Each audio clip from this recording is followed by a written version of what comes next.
सिने अभिनेते सयाजी शिंदे यांनी बीड शहरापासून अवघ्या काही अंतरावरच सह्याद्री देवराई उभारलेले आहे आणि या सह्याद्री देवराईमध्ये हजारो झाडांचं संगोपन केलं गेलंय। मोठ्या प्रमाणात या ठिकाणी हिरवळ होती, मात्र आज दुपारी अचानक लागलेल्या आगीमध्ये 2 एकरपेक्षा अधिकचा परिसर या ठिकाणी जळून खाक झालेला आहे। जी छोटी झाडं होती ती पूर्णपणे जळून खाक झालेली आहेत। हा संपूर्ण आपण परिसर पाहतो, या ठिकाणी राख पडलेली आहे। जे छोटे छोटे झाडं आता रोपित करण्यात आलेली होती ती झाडं तर जळून खाक झालेली आहेतच, मात्र जे मोठे झाडं आहेत त्या झाडांना देखील या आगीची मोठी झळ बसलेली आहे। मोठ्या प्रमाणात त्याचा जी पानं आहेत किंवा ज्या फांद्या आहेत त्या सुद्धा जळून खाक झाल्याचं आपल्याला या संपूर्ण परिसरामध्ये पाहायला मिळतंय।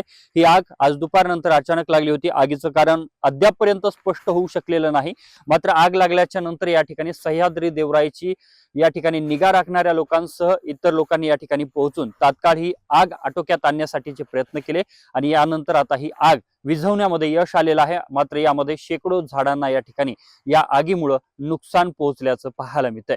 कॅमेरा पर्सन प्रमोद रोमनसह मी अशोक काळकुटे, TV9 मराठी, सह्याद्री देवराई, बीड।